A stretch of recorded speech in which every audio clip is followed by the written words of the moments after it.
ज्ञानाञ्जनशलाकया चक्षुरुन्मिलितं येन तस्मै श्रीगुरवे नमः।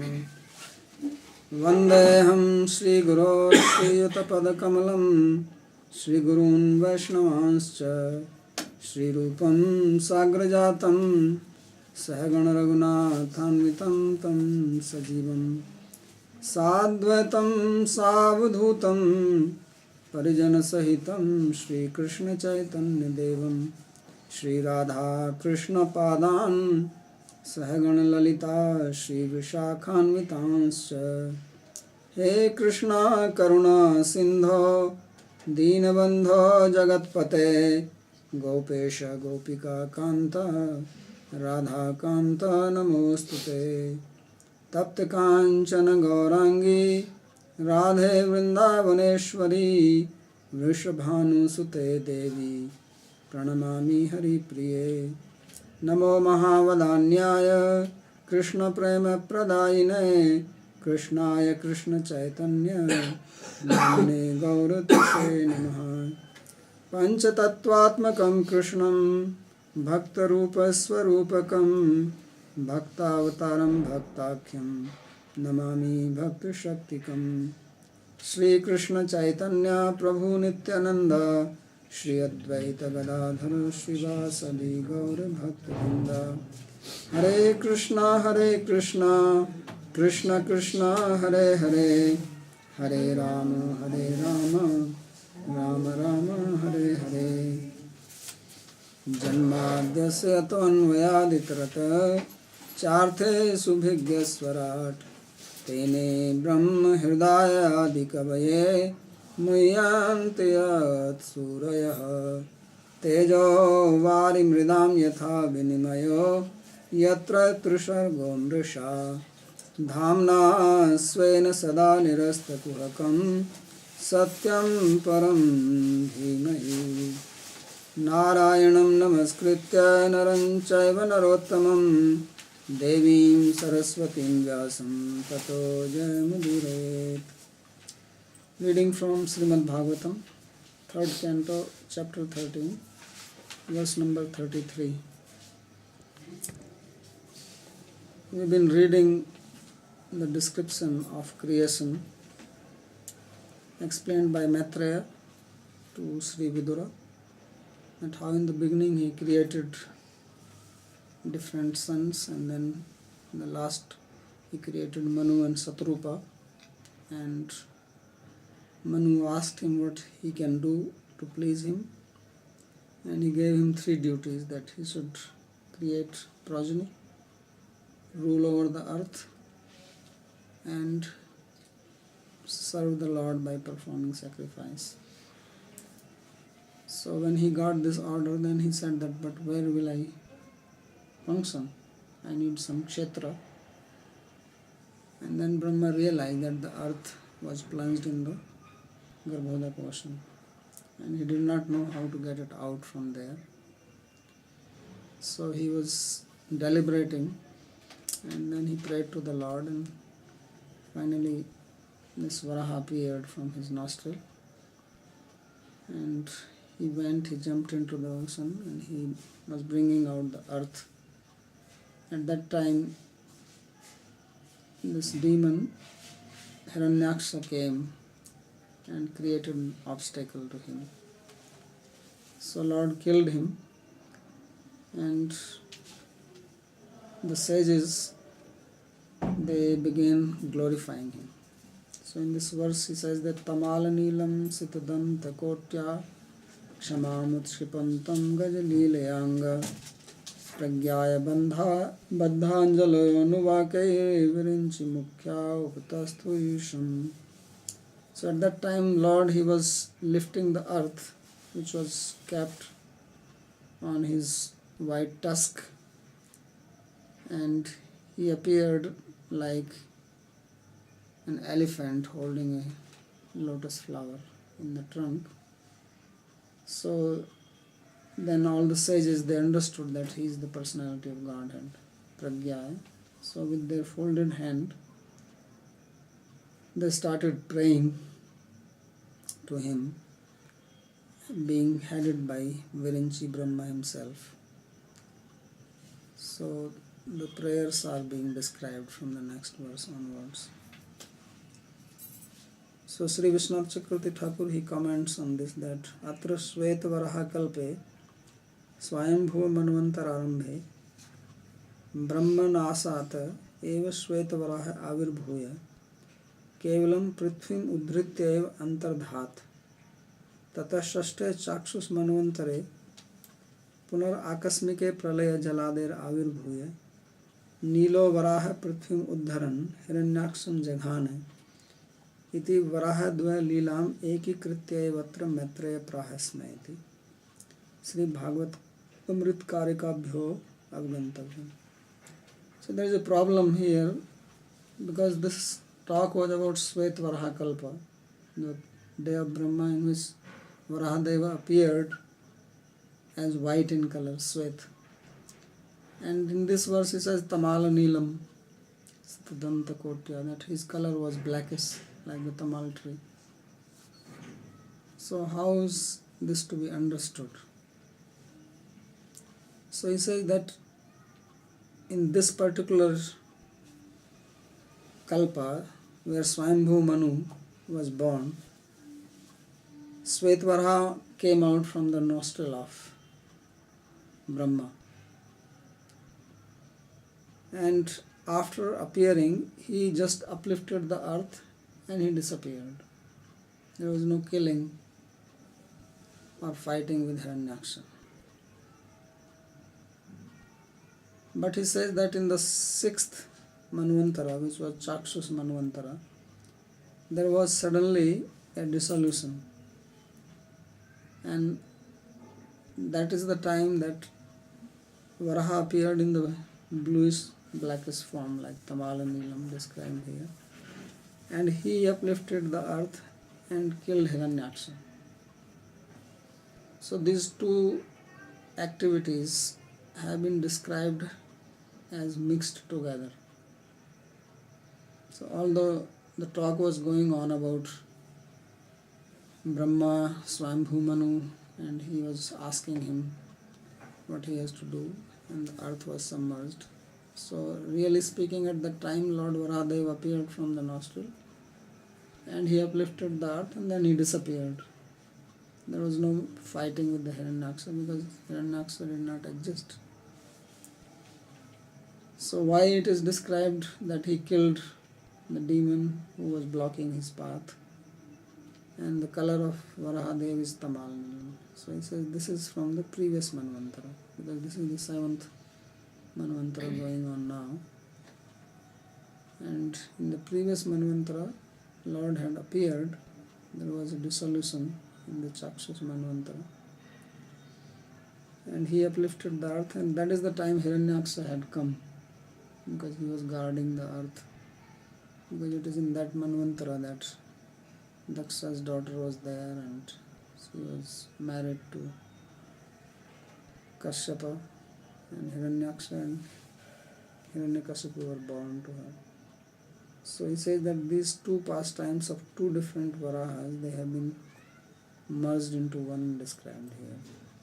And this is understood from Bhagavatam. This is Laghu Bhagavatam of Sri Rupa Goswami, because there he describes this. So there he is quoting those verses here. He says, Dvidha virasit kalpe asmin adye swam bhavantare घ्राणाद विधेर धरोद्धित्तै चाक्षुषीयेतु निरतः. Says that in this particular kalpa, because in one kalpa there are 71 manvantaras, Lord has appeared in two ways. Dvidha avirasit kalpe asmin. He says one is swambhuvantare घ्राणाद vidhe, that one he was born from the nostril of Vidhi Brahma, and Dhara Udhrityai, and he appeared to uplift the earth, and Chakshushiyetu Nirata, and in the Chakshus Manvantara he appeared from the water itself. He was not born from the nostril. हिरण्याक्षं धरोद्धारे निहंतुम दंष्ट्रिपुंगवः चतुष्पात श्रीवराहोऽसौ नृवराह क्वचिन्मतः. And at that time he uplifted the earth and he killed Hiranyaksha. And there he says that Chatuspata Srivarahausau Nrivaraha Kochinmata. Sometimes he has 4 legs, and in some avatars he is Nrivaraha. Means his upper body is like Varaha and lower body is like a human being. So that also you have seen, and there are actually temples in South India like that, Nrivaraha. That he is not complete boar form as it is being described here, but he also has lower human form. Kadachit jaladashyame kadachit chandra pandura yagya murti svatvishtoyam varnadvaya yuta smrita. So he says that sometimes he is blackish in color like the clouds, jalada, and sometimes he is chandra pandura, he is white like the full moon. So he is the Yagya Murti, personification of the sacrifice, and these are the 2 colors, Varnadvaya Yuta Smrita. Dakshat Prachetashat Srishti Suyate Chakshuna Santare Swatastatreva Janmasya Hiranyakshasya Yujyate. So he says that it is heard that in Chakshus Manvantara the creation was performed from Daksha, who was son of Prachetasa. There was originally Daksha, and that Daksha was killed by the associate of Lord Shiva because Sati sacrificed herself. And then he was born as Daksha again in Chakshus Manvantara. And it is in that he had 50 daughters. And he had given different daughters to different sages. I think 13 were given to Dharma and Kashyapa and so on. So that is the time that Hiranyaksha was and Hiranyakashipu were born. So therefore he says, Tatraiva janmasya Hiranyakshasya yujyate. It is only there that Hiranyaksha's birth can fit in. Uttanapada vanshyanam taniyasya prachetasam Daksasyeva ditihi putri Hiranyaksho dite suta kalparambhe tada nasti sutotpattir manorapi kaso prachetasho daksha kaditi kadite suta. He says that in the dynasty of Uttanpad, and we know that Manu had 2 sons, Uttanpad and Priyavrata, that was described, 3 daughters and 2 sons, 5 children he produced. So he says that the son, there was Prachetasa, and then Daksha, and Daksha's Diti Putri, from Diti there was a daughter, and Hiranyaksha Dite Suta. So Diti was daughter of Daksha, and Hiranyaksha was son of Diti. But it says that Kalparambhe tada nasti sutotpattir manorapi. At the beginning of Kalpa, they were not there because Manu did not have sons yet. Earth itself was not there. Where did he produce the son? So he says, Kwaso prachetaso daksha. Where was prachetasa? Daksha. And Kwa Diti Sutta. If Daksha himself is not there, then where is the question of his daughter? And then where is the question of daughter's son, Hiranyaksha? So they did not exist at that time. Therefore, it is to be understood that this is description of Chakshusha Manvantara. Atay kaladvayodbhutam Sri Varahasya cheshtatam ekatraivaha maitreya kshattu prasnanusarte. It says, therefore it is understood that Sri Maitreya has described the activities of Varahadev, which were at 2 different periods. Kaladvaya. He appeared at 2 different times. And the Leela, the pastimes which he performed at that time, they have been described in one place according to the questions raised by Vidura, Shattu. Madhye manvantarasya eva munhe shapan manum prati pralayasau Babhuveti Purane Kvachit Iryate. So in some Purana it is described that there was an accidental pralaya, dissolution, by the cause of a curse of some sage towards Manu. I don't know the story, but it seems that Muneh Shapat Manum Prati, that some sage has cursed Manu, which will be Manu of Chakshus Manvantara, and by his curse there was a dissolution at that time. And then Lord Varha appeared to uplift. Ayam akasmiko jatas chakshusepi antare mano pralaya padmanabhasya lilayati tu kutrachit. So he says that this was accidental and it was in Chakshus Manvantara. Pralaya padmanabhasya lilayati tu kutrachit. So he says that this is of course the Leela of the Lord Vishnu, and it is described like that. So this is a type of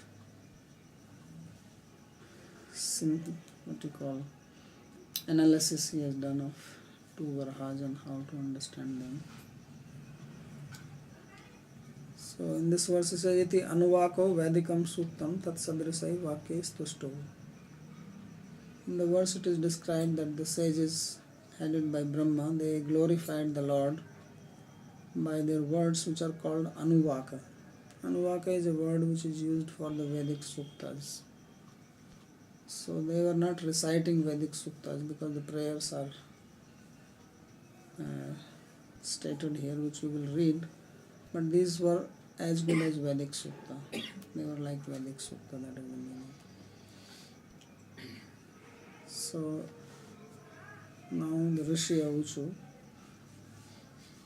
the description of the prayers is given here. The sages, they spoke. Jitam jitam te jita yagya bhavana traim tanum swam praridhunvate namaha yad romagarte sunililyuradhvaras tasmai namaha karana sukarayate. So they are saying to the Lord that, O Ajita, or one who is never conquered by anybody, says that indeed you have conquered everything. Jitam jitam te ajita. You are yagya bhavana. The sacrifice is for your sake. Traim tanum swam paridhunvate nama. And you are shaking your body, since probably when he came out from the water, he was removing the water from his body by shaking. As you may have seen, sometimes the birds or the dogs, they go inside the water and they shake their body. So he is also shaking. But his body is traim tanu. His body is the manifestation of the three Vedas. So they are paying obeisances to him. And then it describes that yada roma gartesu nililyur advara. The sacrifices, they are hiding inside the pores of the hair on his body. Because when he was shaking, the sacrifices, they thought that we are going to fall off. So they entered inside. Because he says that nililyu means as if they are trying to hide there. Linam gata nililyu. In the pores of his skin? Yeah. So tasmai namah karana sukaraya.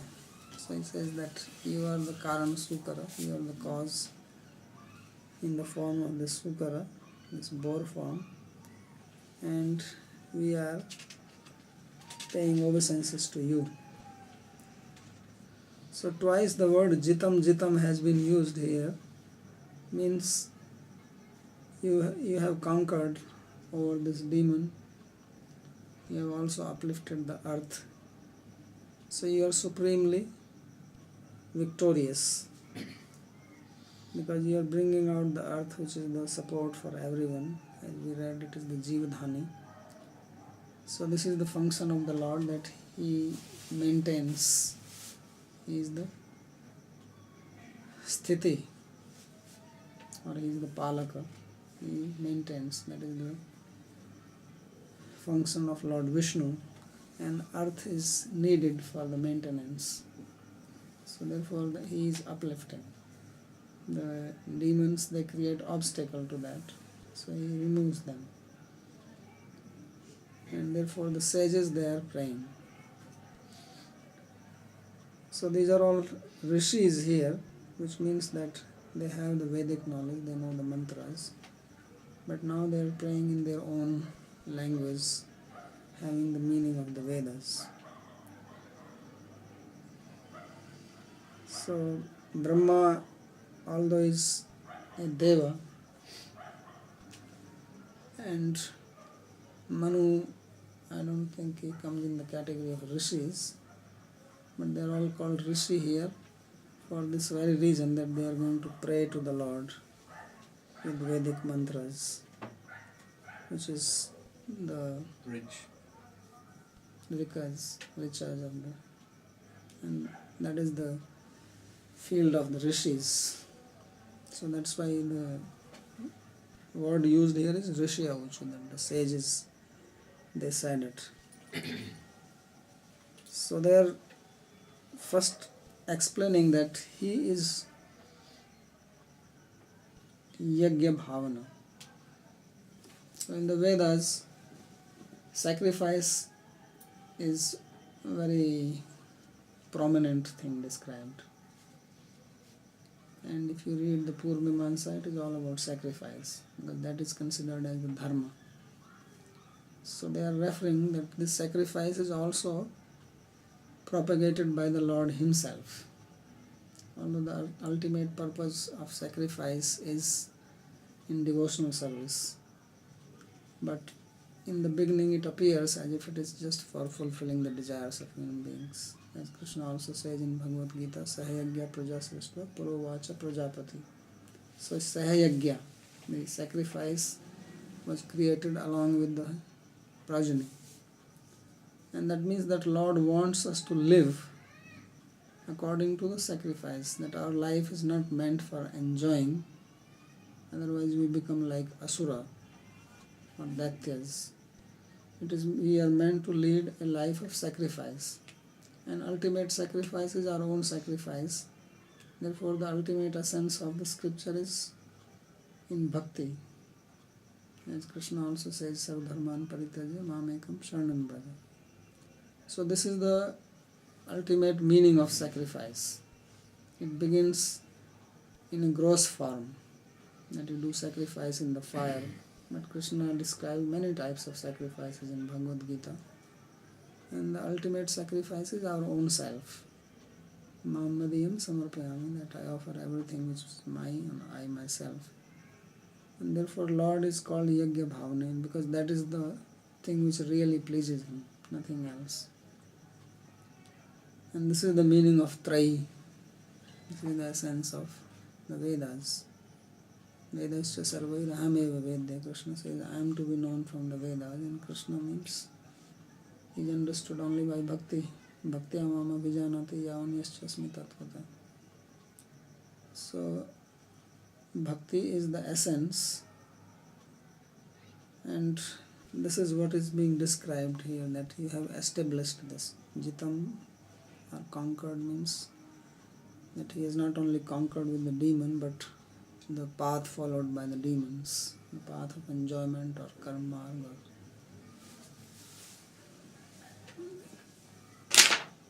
And someone may say that there are many people who are victorious, but they are temporarily victorious. Many people who become champion, and after some time somebody else comes and he becomes champion.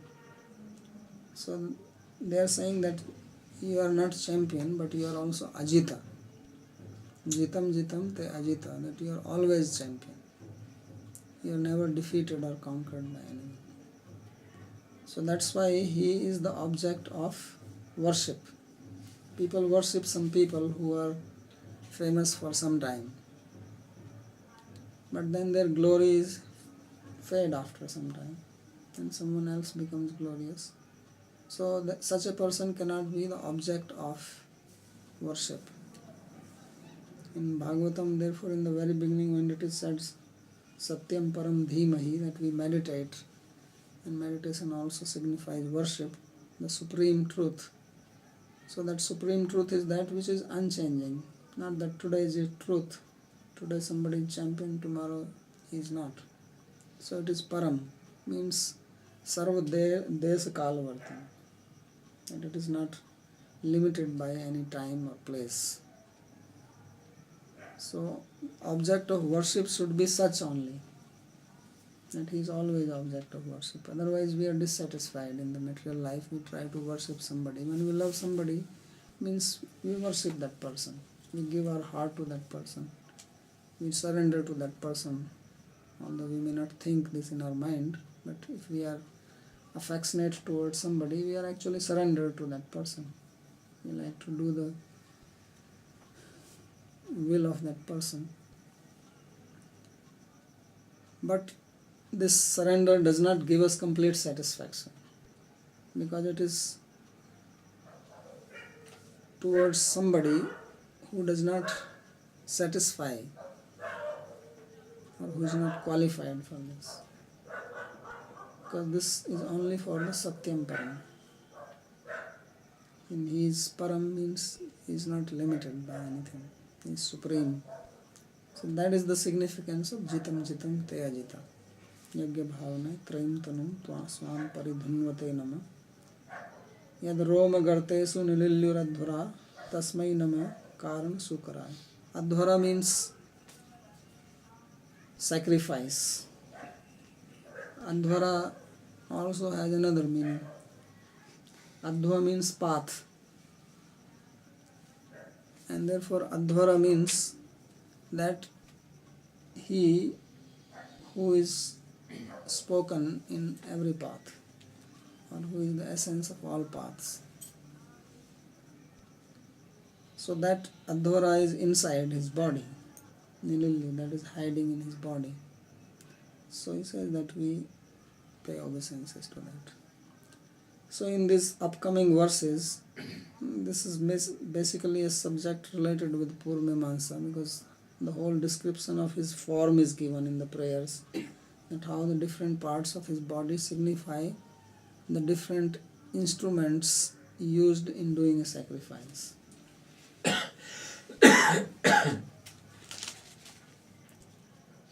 So Sri Vishwanath Chakravarti says that Te Tvaya Jitam, that Te here he is using in the sense of third case, that it has been conquered by you. He Ajita, O unconquerable one, Jaya Jaya Ityartha, or it means all glories to you. Yagyan Bhavayasi, He Sarvyagya Karana Ityartha. So Yagya Bhavana means that you are the source of sacrifice.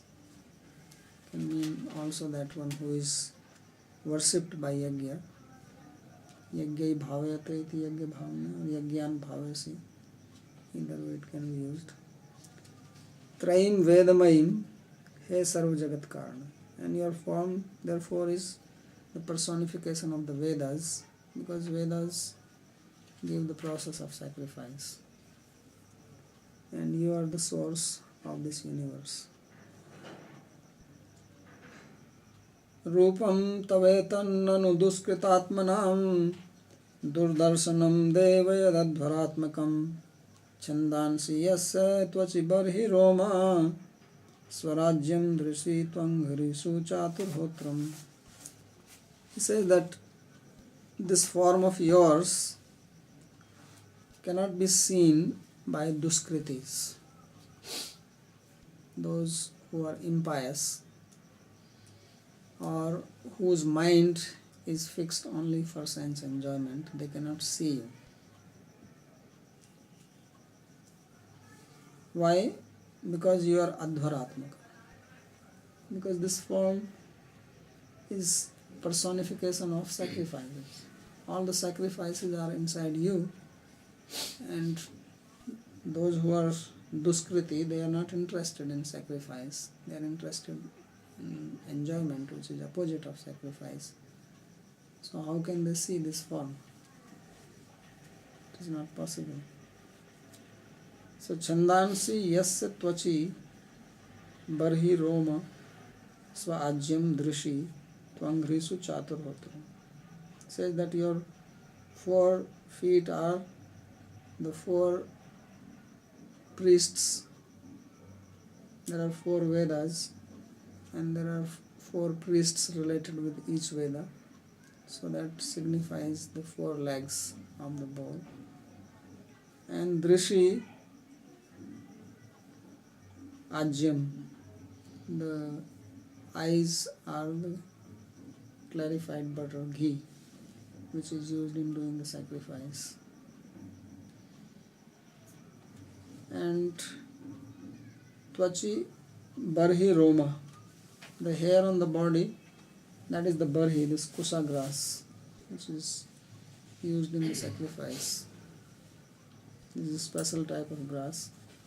And Chandansi Yasya Tvachi, and the Chanda, the Vedic meters, they are the skin which is covering the body of the Lord.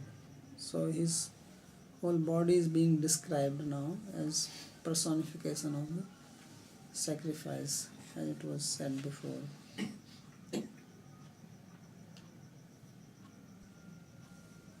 So the commentator says that Yagyatmatam Prapanchita Stuvanti, that now they are praying to the Lord while describing that how he is the personification of the Yajna. Rupam Ityadi Chaturbhi, in the next 4 verses beginning with this one. Tvachi Chandansi Ityadau Chandadinam Tav Tvagade Eva Karanam Ityartho Geya.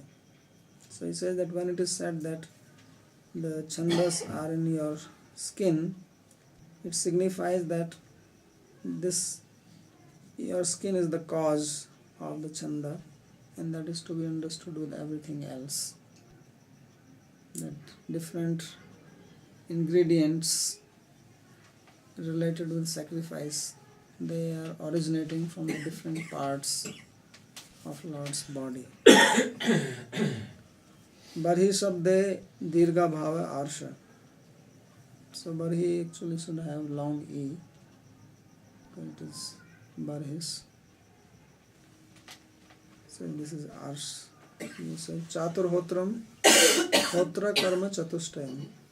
So there are 4 priests, Hota Udgata. And who are the other? Brahmana. Brahma and one more. Brahma, Hota, Udgata. Advaryo. Advari, right. Thank you.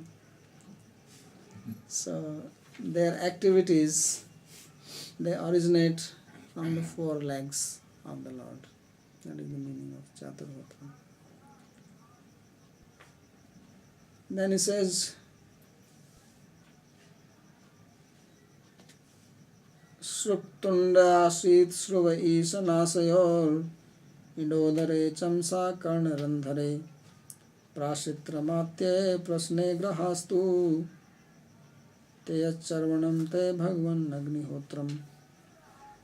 So these are some other instruments which are used in sacrifice. There are various types of ladles which are used. One is called Shruka. Shruka is a long ladle used for pouring ghee into the fire. So it says Shruka Tunda, the snout of the Varaha is the Shruka because it is long. And then there is another ladle which is a small one, and that is used to pour ghee from the pot into this big ladle. You have seen some big sacrifices, then they do like that. Then there is this priest who is standing and his job is only to pour the oblations into the fire, and he has a big ladle because when this fire burns you cannot be very close to it. So they have a long one, and then he just moves like this and then someone else pours, because each priest has 3 assistants. There are actually 16 priests, so each one having 3 to assist the chief one. So he will pour, and that one is called Shruva. So with Shruva he puts into Shruk. So it says that Shuka Tunda Asit Sruva Isha Nashyor. So he says that these two Nasika, they are like the Sruva. And then there is Ida, which is a pot used for drinking. There are different types of pots which are used, especially in Swami Yagya. So he says Ida Udare, that your belly is the Ida pot which is used for drinking, Soma. And Chamsa Karnarandre. Then Chamas is another pot. It says the holes of the ears, these are the Chamasa. And Prasitram Ashe. Prasitram is the mouth. This is another pot which is used by the Brahma. And Grasne Grahastu Te Charvanam Te Bhagwan Agnihotram. So then he says there is another pot which is called Graha. So that is, he says that this is your grasan when you are moving or drinking. And yet Charvanam Te Bhagwan Agnihotram. And when you are chewing, that is the Agnihotra. So in the commentary there is not much, in just explaining. This is just Shruka Juhu. This Shruka is also called Juhu. There is a statement famous if you read Purnamansa, Juhu Purnamayi Bhavati. So that Juhu is this ladle. It is made with the Purna. And Tunde Mukhagre Sruvo Nasikayo. So Mukhagre Sruva. Sruva is the two nostrils. Ida Bhakshan Patram. Ida is another pot for drinking. Chamsa Grahascha Soma Patrana. And Chamsa and Graha, they are also pots to hold Soma. In the sacrifice they have a lot of ritualistic details.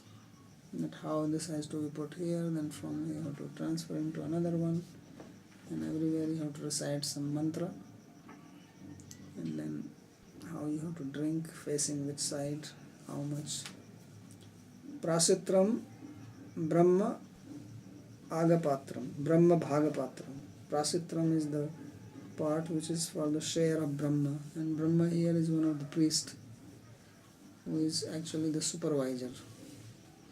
Brahma is related with Atharvaveda, and his job is to see that everything is happening according to the proper procedure. No mistake is made, and if somebody makes a mistake, then he has to tell what prayaschitta is to be done. That is the duty of Brahma. So Grasyate Anena iti Grasnam Mukhanta Varti Chidram. So this Grasnam is another part, and Charvanam Bhakshanam. So Chaturhotra or this Agnihotra is just when he moves his mouth and eats.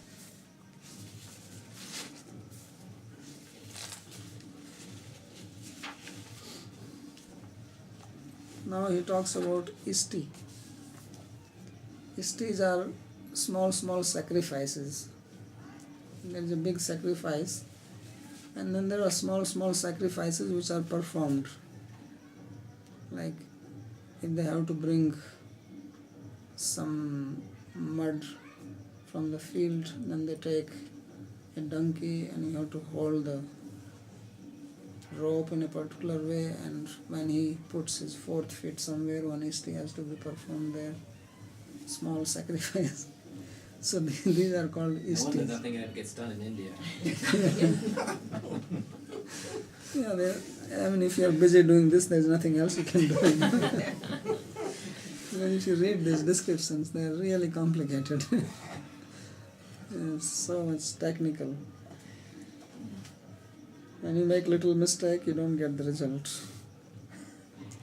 He says, Dikshanu Janmopu Sada Sirodharam Tvam prayaniyo danstra jibha pravargyastava shirshakam krato sabhyava satyam chitiyo savohite.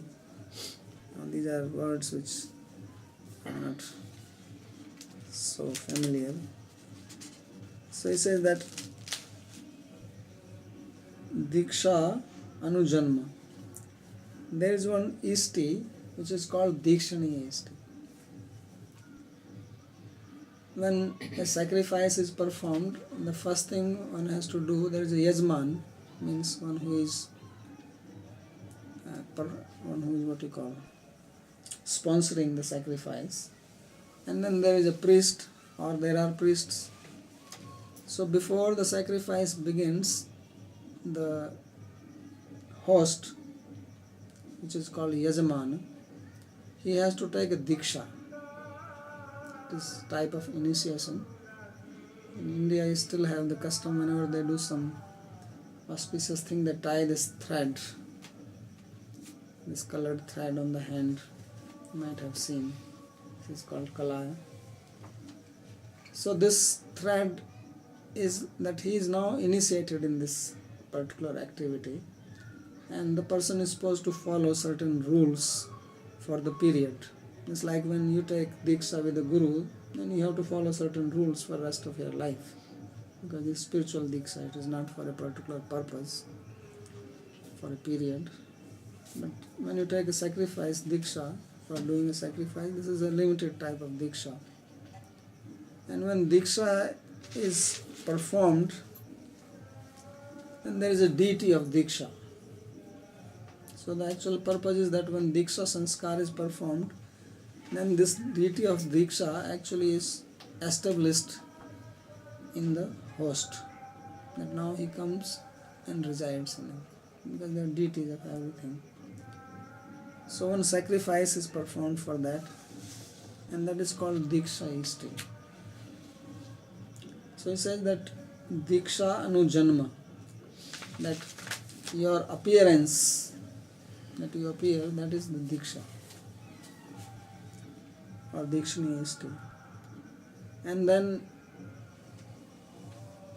Upsada Sirodharam, and your neck is the Upsada. That is another type of Isti, which have 3 of them.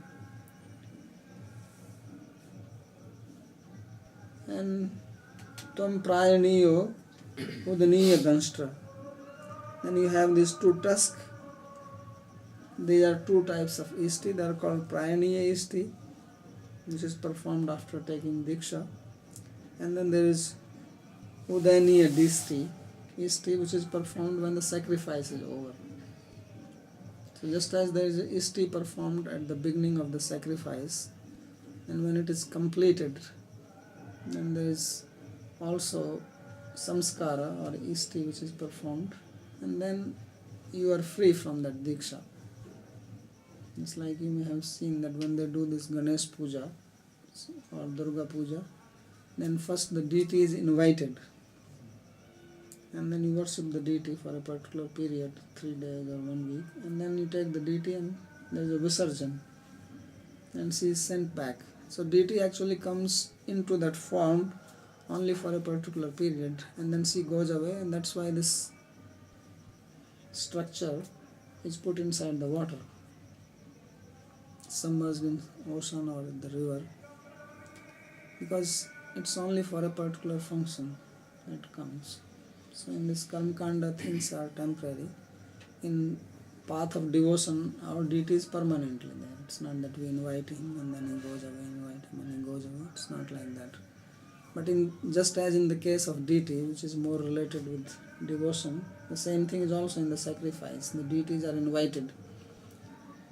You have seen, you do any puja, then they will invite Ganesh first, then Brahma will come, then this will come. They make place for everybody. Everybody is given Achmaniya, Padya, Arghya, little food, then little puja here. 5 rupees. Yeah, and then little dakshina. Right, you have seen that. So this is all inviting everybody. There is a place for everyone. That's why Sati was very unhappy when she was invited to. She was of course not invited. She just came to the sacrifice which was being performed by his father Yagya, Daksha. And there she did not find a place for Shiva. So that's why she freaked out. So how is it that he has no place here? So in the sacrifice, there is a place for all these devas. So they all come and take their seat, and then you do the puja, and then you have to send them back. So they are ishtis for all that. So that is what is being described here. And this is just to know that how complicated this process is, and therefore just chant Hare Krishna. And be happy. Solution. don't get into this. Thank you. You'll break your hand.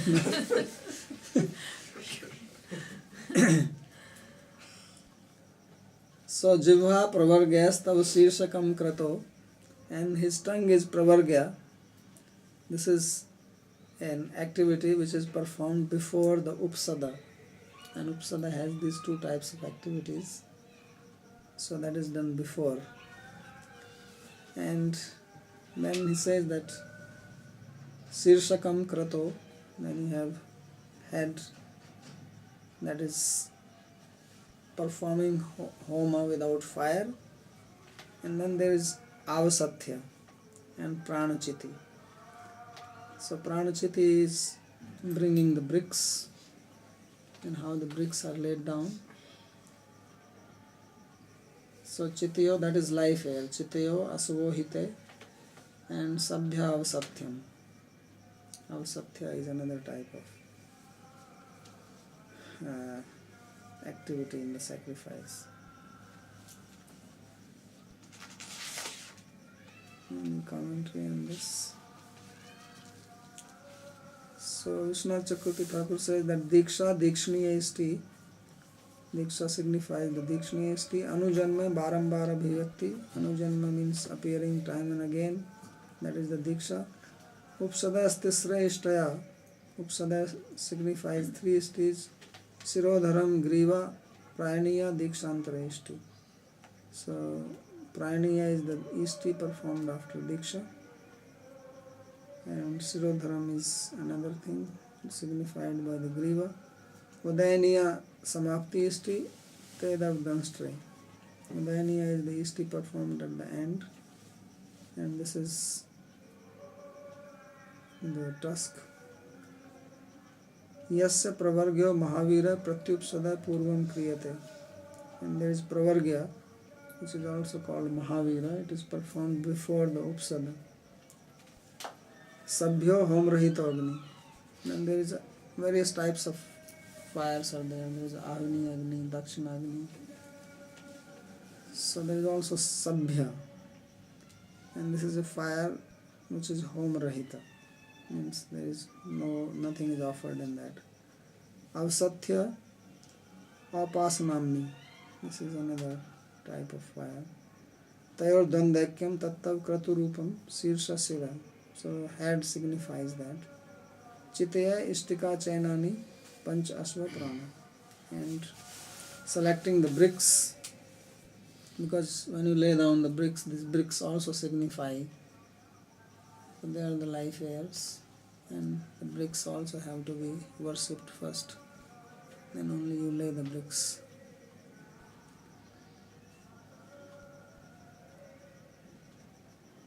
Somastureta Savananyavasthiti Sanstha Vivedhastav Deva Dhatavah Satrani Sarvani Sarira Sandhistvam Sarvayagya Kraturisti Bandhana. So there are 7 types of sacrifices. Now they are all related with the 7 dhatus. He says that Soma is one type of sacrifice, that is your semen. And there are 3 savanas. Asan Somastureta Savanani Avasthiti, and you are sitting down, all the various savanas. Another type of sacrifice. And then there are 7 dhatus. Sanstha Vibedhastav Deva Dhatu. So all these, you have flesh and what are the bones, skin, so majja, asti, meda. So these signify the 7 types of sacrifices, which are called Atyagnistom, Uktha, Sodsi, Vajpaya, Atiratra, Aptor, Yama. These are 7 sacrifices related with them, or they come from them. And then there are the joints of the body. This is the complete satra. Satra means big sacrifice. It runs for a long period, 12 years. So in that, of course, there are many small things. So just as we have joints, and joints are joining things, so this joint signifies satra because there are many things which are joined in that. So there are small apurvas, and then there is mahapurva created. So that is satra.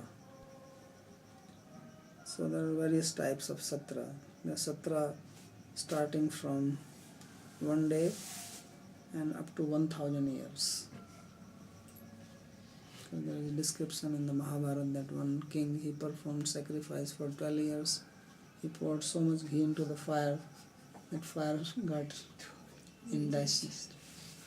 Imagine all the brahmanas falling asleep. Fire became sick. That she has to go to an Ayurvedic doctor to get churna, digestive churna. So they are very big. India was famous for the sacrifices. That's what they're doing all the time. So then there is kratu, and there is yajna, which is without soma. These are all various forms of the Lord. And then there are muscles, which are the ishtis which join into a sacrifice. Sanstha vibedhastav deva dhatva sarve karturi ishti bandhana. So all these ishtis, they are tied together by the muscles of the Lord. Savnani prataradi karmakala. So Savnani, they are Agnihotra sacrifice you perform morning, evening, at the Sandhya Kal. And Avasthiti Rasnam, sitting down, that is Lord sitting down. Sanstha Vibheda Agnistoma Ukta Sodsi Vajpaya Atiratram Aptor Yame Iti Saptadhatva. So this is starting from the skin and flesh and bone and fat and marrow, all these things. Satrani Dvadas Ahadini. So Satra begins from 12 day onwards, he says. Bahu Yaga Sanghata Rupani, and it contains many sacrifices in it. Yajna Asoma. Yajna means which is without soma. And Kratu Sasoma. So basically there are 2 types of sacrifices. There is Yajna and there is Kratu. So Kratu is the Somayaga, in which soma juice is extracted. And Yajna is without soma juice.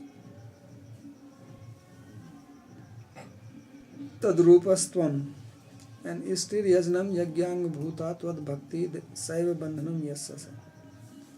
So isti means yajnam, or doing these small sacrifices, and these are the parts of the sacrifice, which says that actually this is your devotion. He actually comes to this. He says saiva bandhanam because that is the thing which combines everything. So that is the description of his form. I will stop here. From here onwards, they will talk about his activities. This was his form. So basically, his form is a personification of the sacrifice, and various limbs of the sacrifice, various instruments, they all appear from his body. That's why he's called Yajnavara. And this soma juice, this. You want it? Now they have many, what they call, many types of drinks. These days they are advertising. Power drinks. These are the modern somas. You take them, you immediately feel the effect. So in the olden days they had Soma was their power drink. It was after the sacrifice is completed, you have this soma juice, which is Yeah. empowered, let's say, And this had all the power of the mantras. to get whatever was the purpose of the sacrifice, And this was just to gain power. to give it power. But the soma is something that's offered into the sacrifice. I mean, you take They a also- plant and you yeah. have to crush it and you have to have the sieve and then you collect the fluid Yeah, they also drink it. and then So- they drink it and get yeah. intoxicated. Yeah. So- Nobody knows what it is. Nobody really Even knows. Sayana doesn't know what it is. No. Because the reason is that this is one problem of human beings, that they use things. I see it now also. That suppose you fall sick, and in the villages, even if you go, most people know a lot of herbs. So they just go and pluck that herb. Now suppose that many people fall sick and they all need that herb. So everybody will get that herb and that herb will disappear. Because it's growing naturally. Nobody is cultivating it.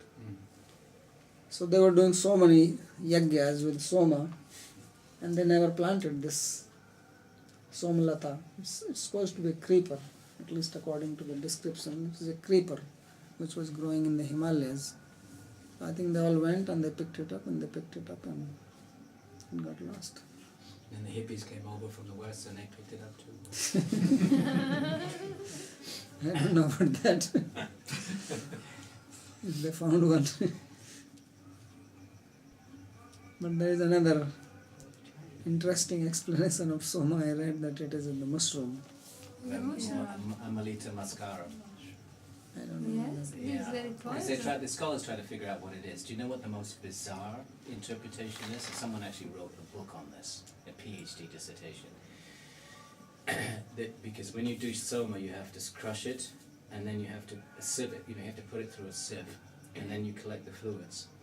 The most bizarre interpretation of what it was is that in Central Asia, and this is based on the idea, of course, Indo-Aryans came from outside of India. There is a type of mushroom that's so toxic that if you take it, you die. But the cows can eat it. And if you take the urine of the cow, then you can drink the urine and you can get intoxicated, and it's harmless. And so the sieve that's described in the Vedic texts, according to this theory, is the stomach of the cow. Okay. And then the cow is then sieving it, and then the amrita that's coming, the soma the that's urine. coming is the urine. That's why in India cow urine You know, is 7 honored so much. 7 years, PhD dissertation topic, and that's what you come up with. Well, I read a similar explanation. He was actually saying that this mushroom and soma actually is Sa Uma.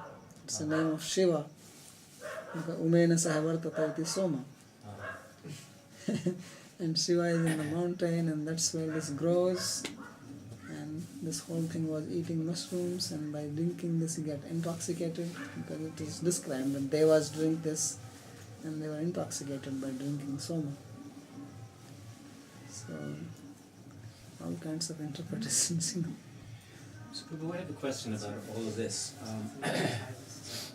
So when we talk about, when the Bhagavatam, for example, talks about worshipping Vishnu through yajna, it's talking about because if you read the Rig Veda, the hymns are very mundane. There's no mention of Vishnu, right? It's all about 3 things: sons, victory over enemies, and offspring. And that's what most of the hymns are asking for. So, and Krishna is very dismissive of that in the 2nd chapter of the Gita. So is Shvetasvatara, and all that. So when the texts talk about worshipping Vishnu through the sacrifice, they're talking about doing the mundane Vedic sacrifice, but meditating on the fact that all the ingredients are actually aspects of Ishvara, just like the Vedanta Sutra, everything is Brahman. Are they talking about that, or are they talking about some other type of sacrifice that has been lost, where the hymns, and maybe Pancharatrika has some remnants of that, where the hymns themselves, rather than being mundane Sakama hymns, were somehow more specifically connected with Vishnu? Well, there is an explanation which Jiva Goswami gives in Paramatma Sandarbha. Of course, it is not directly related with your point, but he says that all these names, they belong to Vishnu. When there is a prayer to Varuna, and he gives an etymological meaning and shows that how it can And that's apply. coming from Madhvacharya, though. That's Madhva's. Maybe, Right. yeah, maybe, but he's explaining it also. And he says even Akasha and even all these words, they all ultimately mean the Supreme Lord and no one else. But because common person is interested in satisfying the desires, so the things have been put in such a way that you can see it at this level, and then the internal meaning is that it is worship of Vishnu. So the same thing, Sakama, can also be used as Niskama. And the idea was to come to that level. And this is what Krishna says, that Tragunya Vishya Veda, it is full of Tragunya, Nistragunya. That means Nistragunya is also there. Otherwise, how he says that you become Nistragunya? But I mean, I can see how you could, like Krishna says in the Gita, he says, okay, I am the fire, I am the ghee, I am all of the ingredients of the sacrifice. And I can see how that can be an upasana, right? Yeah. Which is what the Vedanta Sutra calls it, a meditation on Vishnu. But when you're chanting these hymns, they're so mundane. Oh Indra, you are the greatest of all, I am your sincere worshipper, give me sons, give me victory. I mean, it seems hard to imagine how you could be chanting those hymns and meditating on Vishnu. I mean, with such a mundane group of words. Well, what I feel is that, just like in Bhagavatam, there is a description that Yudhishthira Maharaj did sacrifice, right? And why did he do sacrifice? He says that I want to worship Krishna with all his vibhutis. So he would have probably chanted with that intention. That not that I want victory, and even if I want victory to establish your rule. Yeah, that intention they could do. Maybe there were also other hymns which are lost now, because the fact is that what remains is what is useful for common masses, which is used only by few people, that will be lost. And common masses are sakam, so mostly what remains is sakam.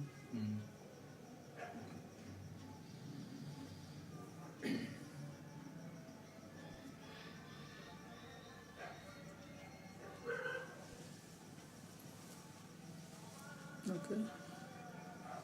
You're not going to test us tomorrow on all this, are you? Totally, yeah. The four, Brahmins around the fire sacrifice. Yeah. No, I think I will give the test for as a homework. Oh, Well, then you can, people look, people in the books.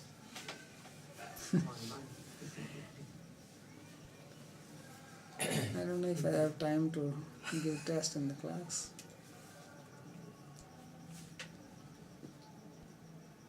Come in, the Bhagavad Purana is not all like this.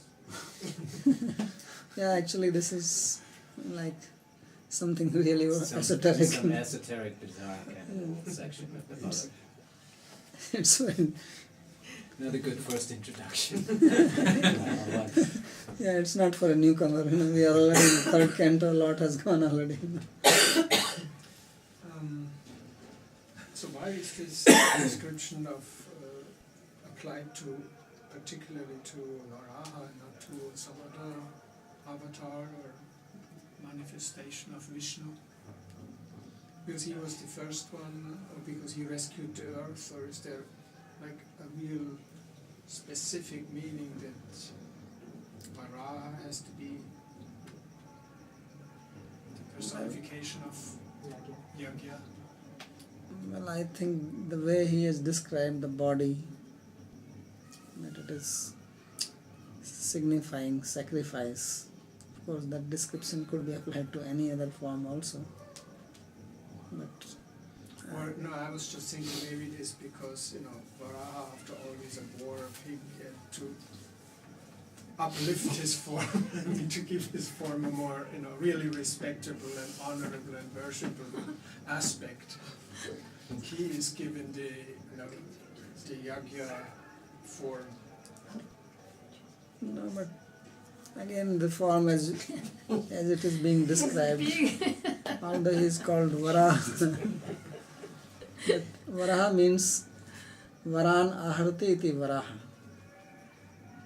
Vara means boon. So one who supplies boons, that is Varaha. So this is to signify that, as we are talking about Sakam, that most people, they want some boon. They really are not looking at this big form or that form, frankly speaking, wherever they can get. Otherwise Ganesh is not very beautiful to look at, and Kali and Durga. But you see people worship them because they want some material boon, and they don't look at this side of the aspect. This we are looking because we think Krishna is supreme, is so beautiful, and how this is only. But what Bhagavatam is trying to show, that ultimately all these forms are supreme and they are not to be worshipped for anything mundane. And then ultimately the form is not a bore form, because he is Sabdamaya. Now after that they will speak. Now they have described that all this your snout is this, your leg is this, your leg is that, but later on, then you read his prayers afterwards, then you'll realize that actually his form is not like that, he is a human form. His introduction looks like into the higher form. So, as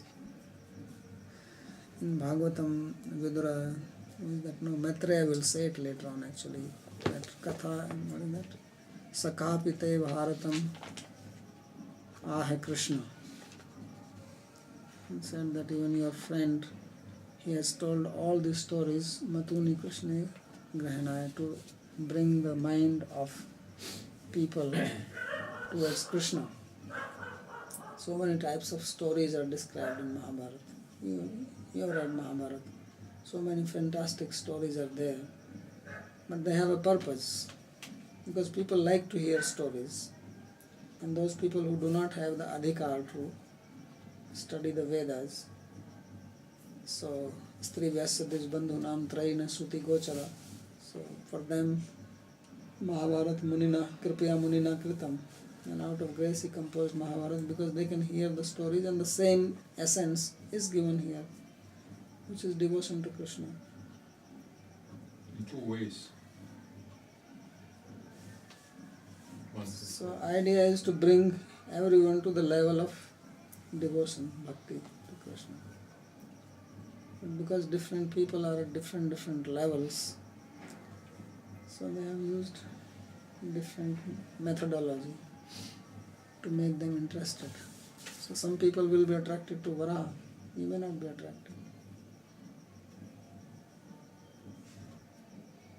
Otherwise, why does he exist?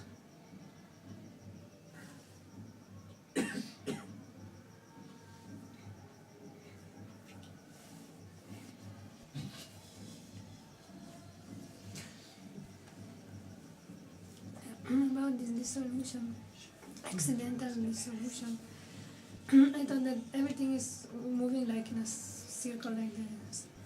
This was a partial dissolution, Okay. not that everything was destroyed. Okay. But it's like some calamities happen on earth. We know that once upon a time the whole earth was one piece, now then it became different parts. America went there, Africa went there. So something would have happened that it broke into pieces like this. So these types of things keep on happening. So they are considered into the program. That Yeah, so some says got fried by Manu, became angry, and one calamity, accident happened. Then Lord came and installed the earth back. Now they're saying 2012 Yeah. something will happen. who is saying? There's even a movie. What's the one? That's what It's a movie. It's not just out. Fir- Yeah, but that's One that just came a out. movie. First in the movie, after the reality. I heard It's in the black. there are few of them. Not only Well, one. one just came out. And Major special effects. I read that there are 3 or 4 of them. it's pretty impressive if you like special effects. I saw it in Germany.